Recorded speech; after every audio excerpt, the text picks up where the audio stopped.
2014ના વર્ષને good bye કરી 2015ના વર્ષના આગમનની ઠેર ઠેર ઉલ્લાસભેર ઉજવણી થઈ હતી। સંઘ પ્રદેશ દીવ ખાતે પર્યટકો ડીજેના તાલે અને ગુલાબી ઠંડીના સત્વારે મન મૂકીને ઝૂમી ઉઠ્યા હતા।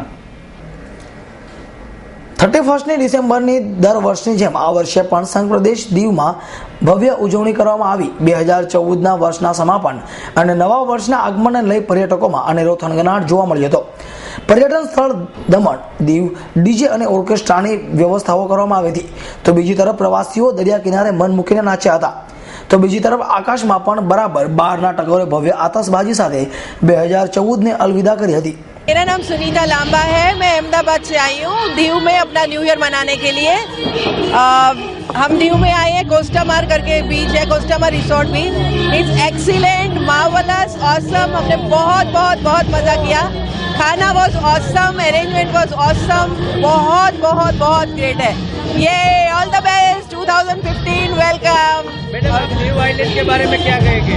के बारे में दीव आइलैंड में इट्स ऑसम। मैं पहली बार यहाँ पर आई हूँ, पर बार बार आने का मन करेगा ऐसा मुझे लग रहा है। बहुत बहुत बहुत अच्छा है, वेरी नाइस।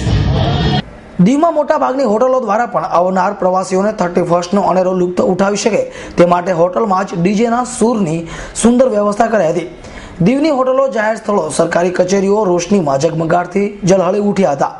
સંઘ પ્રદેશ દીવના રહીશો માટે ડિસેમ્બર મહિનો ત્રિવેણી સંગમ સમાન હતો, કારણ કે 19 ડિસેમ્બર દીવ મુક્તિ દિન, 25 ડિસેમ્બર નાતાલની ભવ્ય ઉજવણી સાથે 31 ડિસેમ્બરના રોજ 2014ના વર્ષને અલવિદા સાથે 2015ના વર્ષને વધાવવાના ભવ્ય ઉત્સવોની ઉજવણી હર્ષો ઉલ્લાસભેર કરવામાં આવી હતી।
દીવમાં વસતા ખ્રિસ્તી સમુદાયના લોકો દ્વારા આજના દિવસને ખાસ બનાવવા તેમના રહેણાંક મકાનોને રોશનીથી શણગારતા સજાવ્યા હતા અને ચર્ચમાં રાત્રિના 12 કલાકે વિશ્વ શાંતિ માટે ઈસુને પ્રાર્થના કરી હતી।